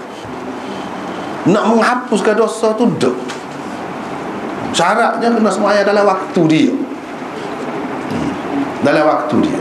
Lepas tu ada hak sembahyang lain boleh. Dia boleh lah. Dia banyak benda, banyak kan. Kalau kotoran di tubuh kita ni ada debu tu kita cuci air pun hilang dah. Tapi kalau cat tak padan. Tak padan. Kalau cat kau minyak kau jenis-jenis lagu tu lah. Yang melekat kuat getah kau tak padan pun kita tahan air gitu. Dia tidak hilang. Boleh hilang. Hak kata sembahyang lain tu menghapuskan dosa. Apa sembahyang 5 waktu tak boleh menghapuskan dosa pula? Hak dia hapus tu benda lagu mana? Tidak serupa. Jadi masa sembahyang dia kuat. Maknanya dia boleh menghapuskan. Kalau macam getah kau, cak kau, hak tu pun boleh hapus. Tapi dalam waktu dia. Kalau buat dalam waktu dia. Hak lain-lain dia boleh menghapuskan. Bukan hak lagu tu. Hak lagu tu tak gerak juga. Hak jenis-jenis lain. Dosa-dosa kecil-kecil hak lain lah. Jadi bila kita tahu hak ni, caranya dia nak menghapuskan dosa dia tidak istighfar, tidak bertaubat saja. Dengan sembahyang tu sendiri tu sudah mengandungi makna taubat dah tu. Dalam tu ada istighfar kepada dengan sendirinya. Jadi cuci dosa kita. Itulah kelebihan. Jadi kena jaga waktu dia. Lepas tu waktu tu banyak pula kan. Waktu harus, waktu makruh, waktu molek, waktu yang paling afdal. Banyak pula. Baru ni kita sudah sebut dah tu kan. Lepas tu dia ada beza pula antara ulama. Ni kata gini, dia kata gini. Oleh bagaimanapun kebanyakan ulama mengatakan dalam keadaan tidak dikecualikan lah, iaitu awal waktu itulah yang lebih baik. Awal waktu itulah yang lebih baik. Kecuali ada keadaan-keadaan tertentu, misalnya panas sangat kau, kita tidak boleh khusyuk kau, ataupun sembahyang isya kau, kalau kita boleh tunggu lewat sikit, adalah yang dikecualikan. Itu tak kira lah. Yang kedua, soalan Ibnu Mas'ud itu diajukan untuk mengetahui amalan-amalan yang berkaitan dengan tubuh badan semata-mata. Jadi soalan Ibnu Mas'ud ni Nabi faham. Dan kalau Nabi itu, kita katalah Ibnu Mas'ud maksud lagu lain, nak tanya lain, Nabi jawab lagu lain, mesti dia kata saya tidak maksud tu. Ni dak. Bila Nabi jawab tu dia diam. Maknanya betul lah Nabi faham tu maksud soalan dia kan. Maksud soalan ni banyak macam. Soalan Ibnu Mas'ud itu diajukan untuk mengetahui amalan-amalan yang berkaitan dengan tubuh badan semata-mata. Hak zahir. Tak kira hati, tak kira fikiran kau misalnya, tak kira. Kira hak zahir. Ia tidak ada kena-mengena dengan amalan hati. Kalau nak kira kan hak paling afdal, paling lebih kan, paling disukai Allah, beriman kepada dia lah. Tapi beriman kepada dia tu, iman tu hati. Amalan hati bukan amalan tubuh hak zahir. Jadi amalan tubuh hak zahir ni, kita kata buat baik kepada kedua ibu bapa tu lah ke mana? Tu lah pipi dia, kalau dia ketang-ketang uzur tua dah, tu lah kait dengan tubuh. Tu lah surat dia makan, tu lah masuk ke dia khidmat. Gapa dia perlu buat tu. Itulah buat baik pada kedua ibu bapa yang berkait dengan tubuh kita. Berkait dengan tubuh ni. Kalau perai tu memanglah perai tu kan berkait dengan tubuh, jelas benar tu. Amalan hati yang paling utama ialah beriman kepada Allah dan Rasulnya. Perkara ini disebut Rasulullah di dalam hadis yang lain. Ada juga sebut, tapi hadis lain. Hak sini dia nak ayatnya hak berkait dengan tubuh badan yang lahir, yang zahir. Hak berkait dengan tubuh badan yang zahir, inilah dari segi tertibnya. Hak lain ada lagi, hak lain. Lepas tu amalan hati tu banyak pula amalan hati tu. Hak di atas sekali beriman kepada Allah dan Rasul. Hak bawah lagi hati kasih, cinta, murah hati, kesian belah, simpati, sabar dan sebagainya. Itu semua tu amalan hati. Amalan hati tu. Yang ketiga, amalan-amalan itu tidak sama darjatnya. Kedudukannya berbeza-beza dilihat daripada segi sejauh mana ia dapat menghampirkan seseorang kepada Allah, manfaatnya dan juga relevansinya. Mana dia tengok dari sebanyak sudut. Amalan ni yang jadi lebih, jadi tinggi. Apa? Dia tengok dari sudut dia lebih mendekatkan diri kepada Allah. Allah lebih suka hak tu. Kena tengok situ. Keadaan lagu mana? Kena tengok belakang. Munafaat dia setara mana? Munafaat tu setakat diri dia kau untuk semua orang. Dalam ada yang lain, Nabi SAW ada sebut sebaik-baik orang tu yang paling berguna kepada orang, paling banyak manfaatnya kepada orang. Itu sebaik-baik manusia.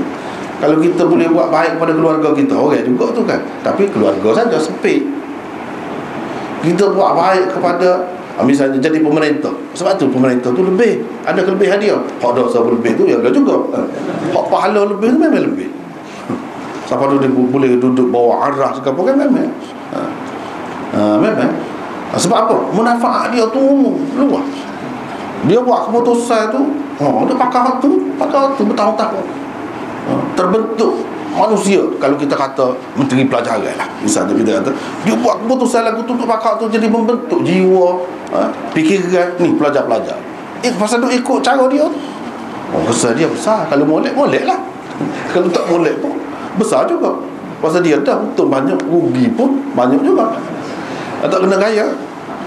Tak kena gaya. Jadi dia kena tengok manfaat dia tu. Manfaat dia.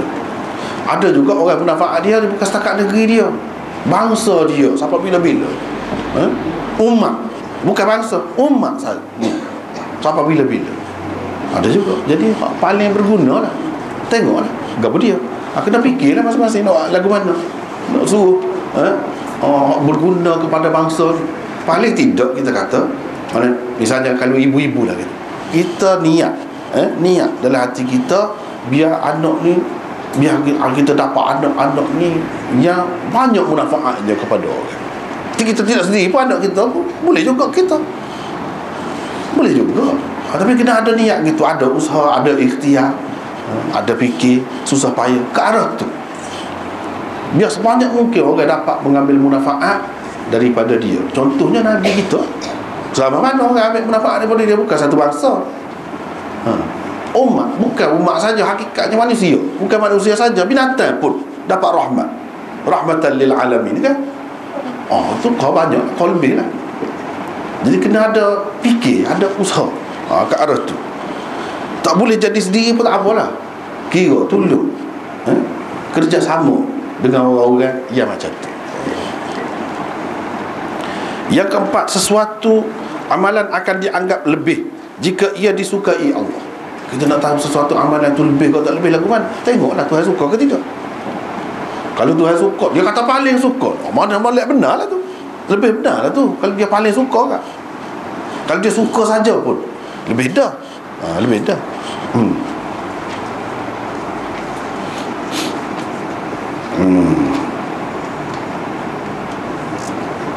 Misalnya Allah Subhanahu Wa Taala suka apabila seseorang hamba dia buat sesuatu amalan, ayyutqinahu, dia buat dengan molek. Tuhan suka. Kita buat kerja gapo-gapo, buat molek, buat biasa penuh, buat biasa cemerlang, paling baik.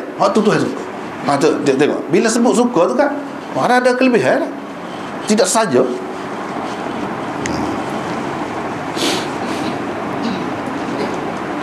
Yang kelima, suka, redha, kasih dan sayang adalah sebahagian, yakni antara sifat-sifat Allah. Ia perlu diterima selayaknya untuk Allah. Kena terima. Jangan kita kata suka dia sebab kita, redha dia sebab kita, kasih dia sebab kita. Ada. Cuma perkataan tu, mana kalau kita tengok akibat dia, kesan dia supaya manusia sayang, jadi lagu mana? Bila dia sayang, bila dia kasih, jadi lagu mana? Dia sanggupkan segala-galanya. Jadi gitulah juga Allah SWT, bila dia sayang, gitulah dari segi kesan dia tu. Ada pun sifat tu tak sama, tak sama, tidak serupa sifat dia dengan makhluk. Tapi kesan dia tu, kesan dia, bila sayang, bila ambil berat, suka kan, bui sesuatu banyak pun tak kisah, bagi begitu. Lepas tu kita apa nama ni, bagi keutamaan kepada dia lah, kelebihan kepada dia. Itulah kesan ataupun akibat hasil daripada sayang tu, suka tu. Jadi Allah SWT begitulah, bila dia suka, dia sayang kepada kita, dia akan beri balasan sebaik-baiknya lah kepada kita. Dari segi kesan tu, akibat dia tu, itu yang lebih kurang sama lah. Kalau kita nak beri mudah faham kepada kita, cuma kita tentulah tak boleh beri syurga kat orang. Dia sabar, syurga dia boleh beri. Hak kita boleh berinya pitik gitu je, tapi berilah juga. Dia beri cara dia.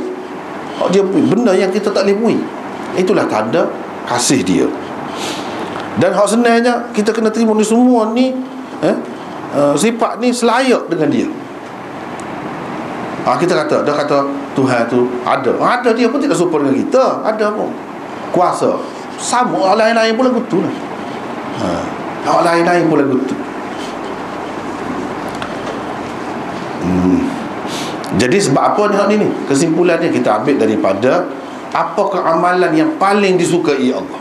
Situ maknanya Allah tu ada sifat tu, sifat suka. Suka dia tu pula ada peringkat-peringkat. Ni suka juga, ni paling suka, gitu. Tapi suka yang layak dengannya. Jangan duduk mana-mana. Kalau dia kata tangan kau, mata kau, dah yang layak dengannya, tidak serupa dengan makhluk. Gitu. Senang. Yang keenam, kelebihan bertanya dalam usaha mendapat ilmu. Kena tanya. Dalam hadis yang lain dia sebut innama shifaa'ul 'ayyi as-su'al. Penawar penyakit jahil ni ialah bertanya. Penawar bagi penyakit jahil ialah bertanya. Nabi SAW kata gini ni sebab mati seorang sahabat dia. Marahlah dia. Sebab apa? Dia berjunuk, dia pecah kepala, luka berat lah. Ada dalam ramai-ramai tu kata tak boleh kena mandi junuk juga. Tak boleh apa nama ni, tayamum ke apa ni, kawan tu mandi mati. Hak tu lah Nabi SAW marah. Kalau tak tahu tak usah lah beri pendapat gitu. Tanya dulu orang lain. Gitu. Dia pakai beri selalu pendapat dia. Jadi salah lah sampai mati orang. Hak tu lah dia kata innama shifaa'ul 'ayyi as-su'al. Jadi tanya ni dalam semua perkara lah. Mana hak kita tidak tahu, kena tanya.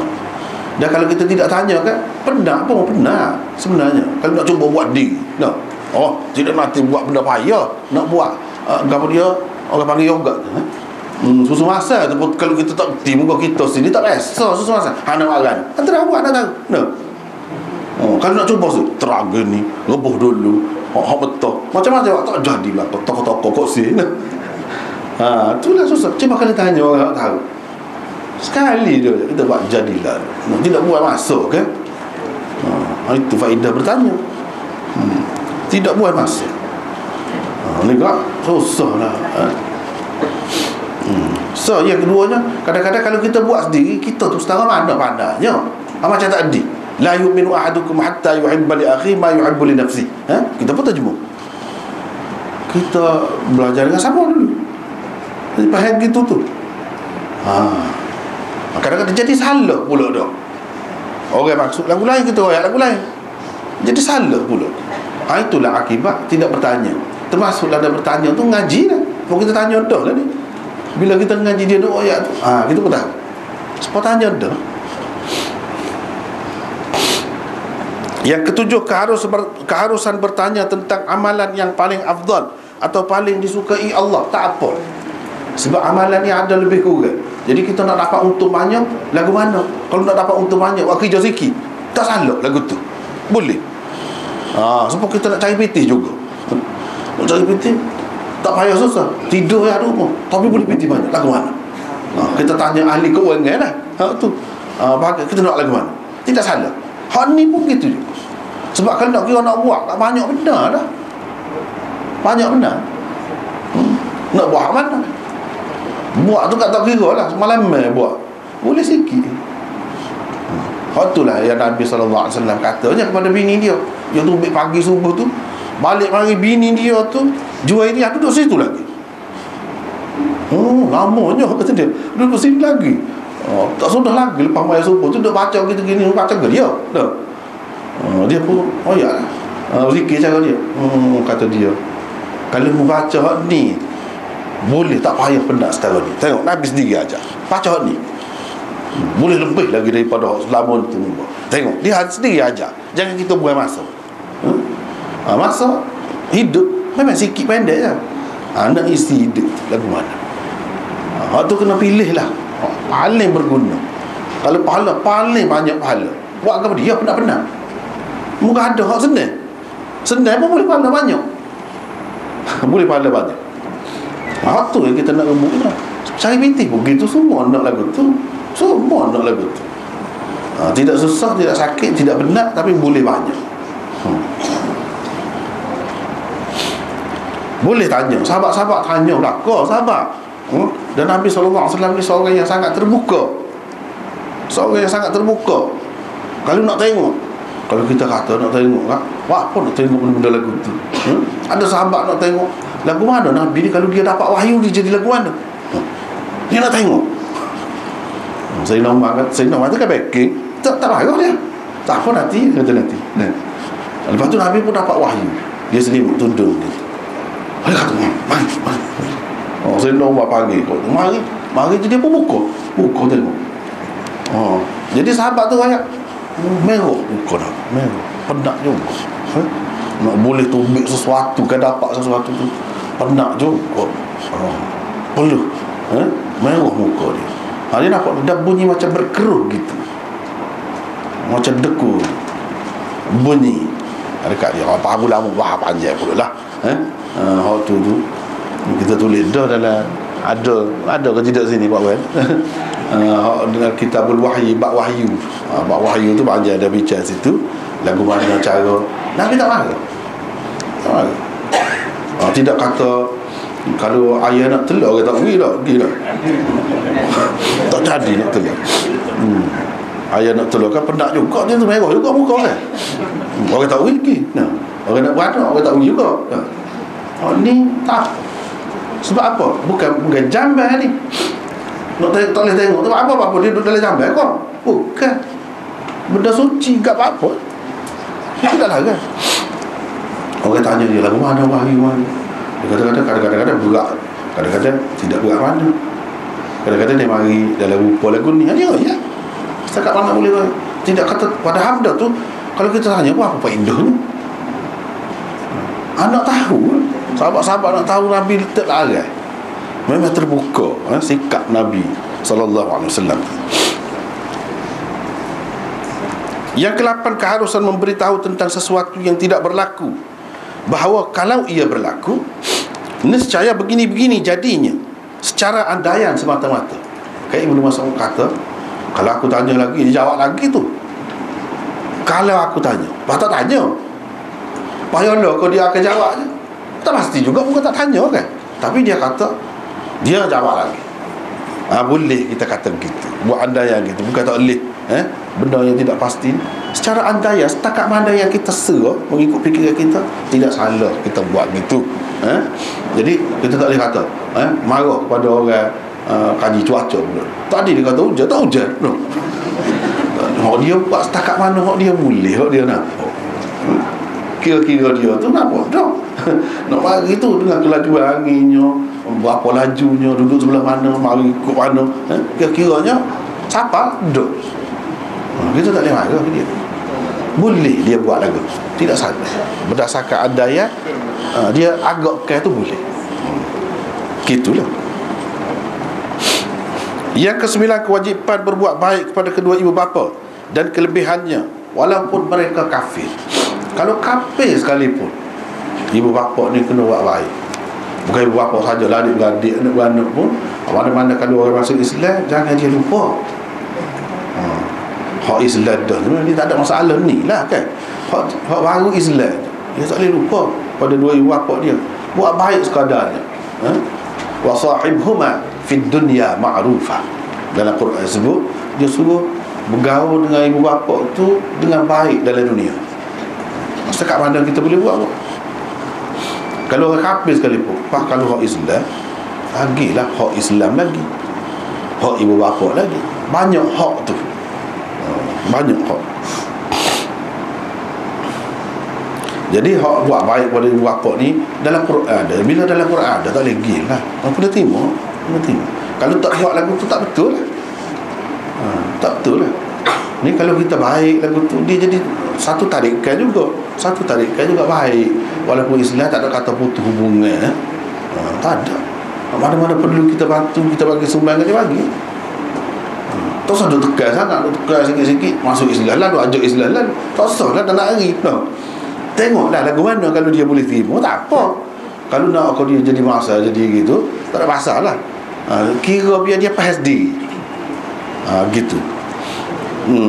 Dia marah, dia gapo pun tak kira. Yang ke-10, keharusan bertanya beberapa masalah dalam masa dan majlis yang sama. Tidak kata dalam satu majlis soalan. Tidak. Beberapa soalan pun boleh tanya. Boleh tanya. Yang ke-11, keperluan menjaga hati guru dengan tidak banyaknya atau ketika melihat dia dalam keletihan dan kelesuan.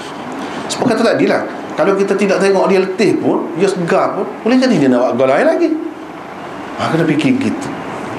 Moga dia banyak kerja, misalnya kita kata, kita kena gitu, jangan kira kita saja. Jangan kira kita saja.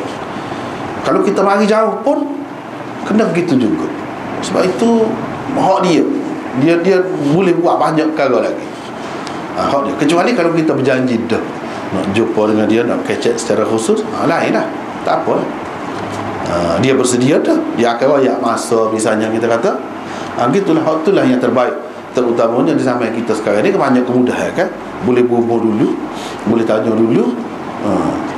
Kalau cara zaman itu kan benar-benar benar-benar cara-cara kapun dan ni ada lagi setengah-setengah tempat tu kan, duk cokok tu, duk situ kan. Bahkan kalau kita tak layan lepas gelap, lepas cawe air dah. Air kopi pun dia buat saja. Rugi tu kalau guru lah kita kata, orang alim, orang yang banyak kerja lah, tak boleh kita buat gitu. Lepas tu kalau dia tinggalkan, kita suruh hati pula, tak kena.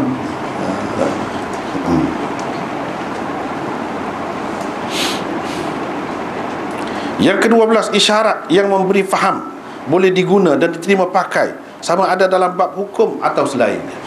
Isyarat, orang bisu ke, orang tidak bisu ke, dia isyarat. Tidak semesti kata. Ni kan dia kata ni dalam hadis ni, kalau kita tengok ni kan, dia kata ni Abu Amr Asy-Syaibani berkata, tuan rumah ini telah meriwayatkan kepada kami, sambil dia mengisyaratkan ke rumah. Tuan rumah ini ni kalau kita kata sekat tu ya, tidak sebut rumah siapa, tak jelas tu. Tapi kalau maklum dah tu, ni tuan rumah ni, maklum dah rumah tu rumah siapa, kita boleh faham, boleh pakai lah. Maksudnya siapa? Bukan Nabi, Abdullah bin Mas'ud. Boleh pakai. Isyarat pun boleh pakai. Tidak kata orang kecek saja, boleh kecek saja dipakai. Jadi orang bisu ke, orang kapur ke, dia kena isyarat lah. Nak masuk Islam misalnya, nak mengucap cara dia tu isyarat. Cara dia. Dan dia boleh pakai. Tidak kata bunyi sebab kita sebut barulah sah. Ada. Tidak gitu. Tidak gitu. Kalau dia tak boleh sebut sangat, bahasa Arab tu kerah lidah sangat misalnya, dia ke bahasa dia. Maksudnya kandungan dia tu, bukan lafaz dia tu lebih molek, memanglah guna gitu. Aku bersaksi, misalnya kalau Melayu gitu, aku bersaksi, dia betul, bahawa tiada Tuhan, dia tu melainkan Allah. Misalnya kalau Melayu gitu, cap padat dah, tidak mati Arab. Bukan tu sebut bahasa juga ke mana-mana. Kalau tak ada bahasa, isyarat pun boleh pakai. Isyarat saja pun boleh pakai. Jadi itulah antara kesimpulan yang dapat kita ambil daripada hadis ini. Setakat itulah dulu untuk hari ini. Wallahu a'lam. Wa akhiru da'wana alhamdulillah. Satu lagi soalan.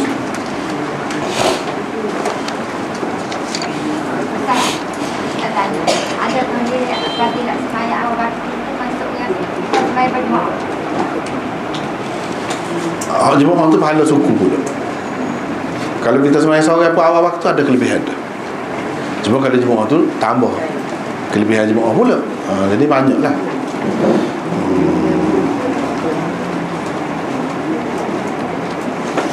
Ini soalannya, bolehkah lelaki memakai emas putih atau platinum? Boleh. Itulah orang kata. Boleh. Orang tak bolehnya emas, orang maklum. Itu nama je. Orang sebut je benda tu emas putih, platinum. Jadi waktu tak termasuk. Benda lain walaupun lebih mahal lagi daripada emas. Misalnya kita kata emas tu, kita pakai mata cici kita tu mahal lagi daripada emas. Boleh pasal dia tidak emas. Hak tak boleh je emas. Murah pun tak boleh. Ketika emas murah, tak ada harga pun tak boleh. Gitu. Kalau platinum atau emas putih boleh. Walaupun dia lebih mahal daripada emas, tak kira. Sebab maklum hak emas, hak nak ambil larang tu lagu mana. Hak tu maklum. Gitu. Ya.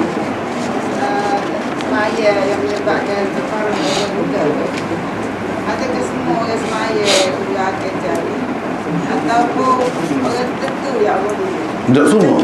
Ataukah dia pilihkan semaya atau pilihkan orang? Semaya tu. Tapi kalau dia kena adalah asas dia tu ikhlas. Dia kena adalah tu dia percaya kepada Allah SWT. Kalau tak ada asas tu tak boleh. Kalau ada asas tu, siapa saja memang menjadi kafar. Tidak kata khusus dengan orang. Cuma mungkinlah darjah dia semaya dia tu ada tingkatan-tingkatan dia tu, mana kuasa menghapus yang ada pada semaya orang ni tidak sama dengan orang ni. Gitulah bezanya. Kuasa yang menghapus tu mungkin tidak sama, tapi dia menghapuskan juga. Gitu.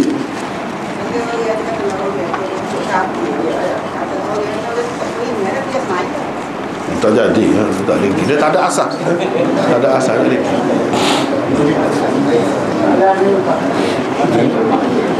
Tak ada duduk mana. Jangan.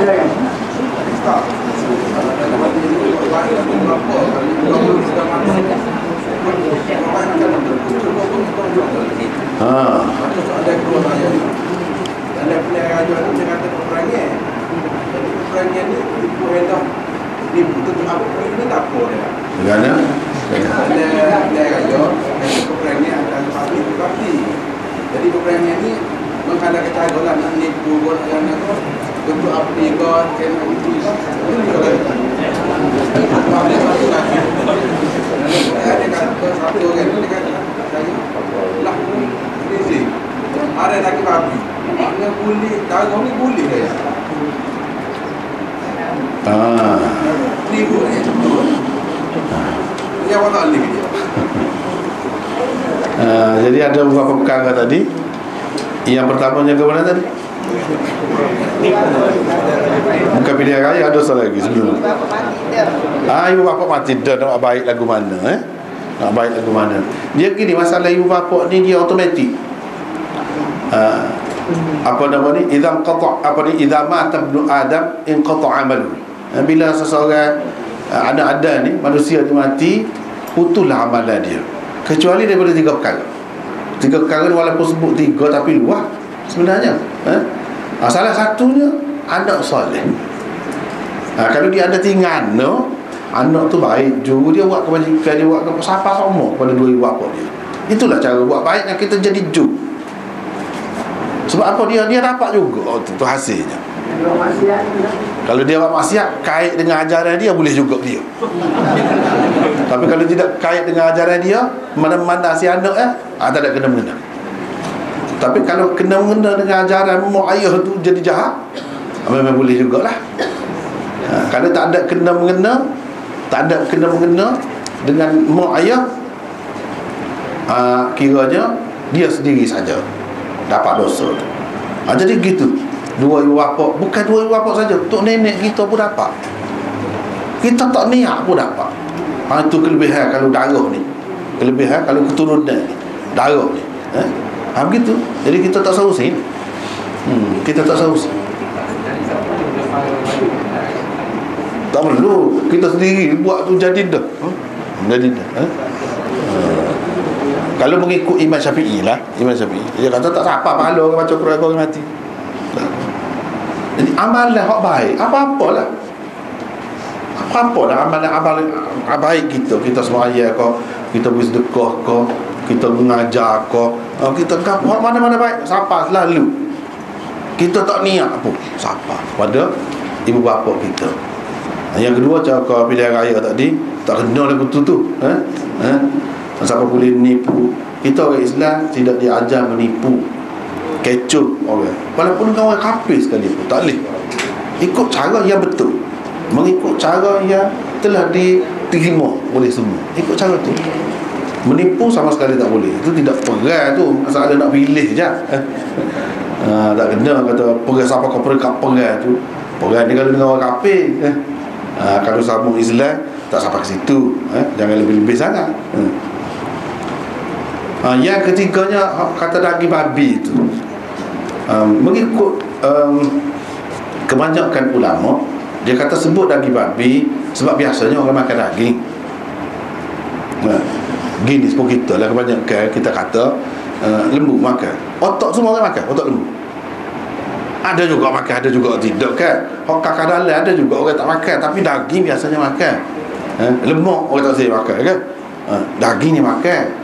Jadi hak itulah yang paling utama kalau nak ambil manfaat daripada binatang ni. Hak umumnya paling popular daging lah. Hak lain tu boleh jadi ada hak tak sih, saja pun tak sih dia. Kalau macam otak tu setengah-setengah orang tak sih. Tapi setengah-setengah orang tu dia bos dak baru dah. Tak apalah. Tidak semua. Kalau hak semua boleh katakan semua terima daging. Jadi bukan maksudnya daging saja situ. Hak lain-lain yang berkenaan dengan babi tu semua tak boleh. Kulit dia pun tak boleh juga. Mata dia pun tak boleh juga. Ataupun darah dia pun tak boleh juga. Semua tak boleh. Tapi ada ulama ke mana-mana pun yang mengatakan dia disebut daging-daging lah. Tapi waktu tu tak sabakan lah. Tak sabakan. Tak sabakan lah. Jumhur ulama mana-mana pun kata kalau bab makan ni tak boleh berlaku babi. Cuma kalau bab lain ada perincian dia. Bukan ganjil lah pendapat tu. Misalnya kasut kau daripada kulit babi ada, itu dia renyek sikit. Renyek sikit. Dia tidak semua makan. Kalau makan ni kita kena pakar. Kebanyakan ulama kata tak boleh berlaku berapa. Tapi kalau untuk benda lain, kalau perlu, tak ada pilihan. Sebab banyak dia hak babi ni pun banyak kelebihan juga. Waktu itu yang ujian kepada kita tu banyak kelebihan dia. Dalam perubatan terutamanya banyak didapati ada kelebihan dia sendiri. Jadi dalam keadaan tu dia ada kelonggaran sedikit. Tidaklah ketat seperti mana makan tu. Gitulah secara ringkasnya. Hadis al-mar'u ma'aman ahabba, minta ustaz terangkan. Jadi seseorang tu bersama dengan orang yang dikasihinya. Ni sebenarnya dalam satu hadis. Orang tu tanya, saya nak masuk syurga, nak kena buat lagu mana? Boleh ke saya masuk syurga? Nabi kata, kamu sediakan kamu untuk masuk syurga? Dia kata, tak adalah saya sedia mana, amalan apa pun tak ada banyak mana, tapi saya sayang kepada Rasulullah, kata dia. Dia kata, lalulah Nabi SAW kata ni, al-mar'u ma'aman ahabba, seseorang tu dia akan bersama orang yang disayanginya. Mana kalau mu sayang aku akan masuk syurga, duduk tempat istimewa kamu pun sekali dengan. Begitulah kira-kira. Jadi itu kelebihan sayang kepada orang yang baik. Sebab apa? Kita boleh tupai dia sesa. Kita boleh tupai dia sesa. Hak kalau nak kira hak makna hak zahir ni, hak biasa ni pun boleh jadi juga. Mana kalau kita duduk baik dengan orang hak jahat, fitnah kalau kena, pak kita kena. Sekali ya, kena. Sebab tu tak boleh mana berkawan dengan orang yang jahat, orang yang tidak baik. Sebab apa? Orang akan kira kita sekali dengan dia, padahal kita tidak salah pun. Kita baik dengan orang misalnya kaki dadah, bila boleh hingga apa kita kena hingga. Sebab al-mar'u ma'aman ahabba. Hak tu makna zahir lah, makna selapis kita kata. Tapi hak sebenarnya ni sesa. Dengan sebab itu dia bukan khusus dengan Nabi saja. Kita lah ni, misalnya nak nikah, kita nak pilih tu orang ke mana? Orang ahli syurga lah. Sebab bila kita kasih kepada dia, kita akan bersama dia. Kalau kita pilih tu orang yang biasanya tidak ahli syurga, ada alamat-alamat ahli neraka, kita kata, oh, jadi kalau kita kasih ke dia, kita sekali dengan dia pakai dalam neraka. No, lagu tu supo je, laki puan pun supo. Kalau puan pilihlah lelaki yang baik, ahli syurga kira-kiranya, amalan dia tu. Kalau lelaki pun nak pilih perempuan pun gitu juga. Sebab apa dia boleh tupai ni orang ni. Kalau seseorang manusia tu kan, sesok Allah SWT bui dia kuasa lah, kita kata bui, boleh syafaat kepada orang. Takkanlah kalau orang dia sayang tu, kalau ada kurang sikit sebanyak, dia tak akan syafaat. Dia kena ada. Dia tahu dah orang dia kasih ke dia. Cumanya dia adalah kekurangan dia. Walaupun kekurangan, kita pernah hidup sekali dalam dunia, kita pernah berkasih sayang. Jadi kita nak juga jumpa dengan dia sesok. Jadi kalau kita masuk dulu, tak suka juga, tak ada dia. Tak orang dia sayang, dia tidak sama dengan dia cerdik. Kalau cerdik dah, tidak begitu. Macam-macam sayang kita ni. Kalau orang tu cerdik, ada juga sayang dia kurang cerdik. Kurang cerdik pun, kalau kita duduk sekali, boleh syafaat. Itu faedahnya. Tuhan tidak akan kita sisihkan dia. Itu kelebihan. Itulah maksud hadis ni. Allah. Saya rasa dia tidak kita pada hari ini. Jadi pada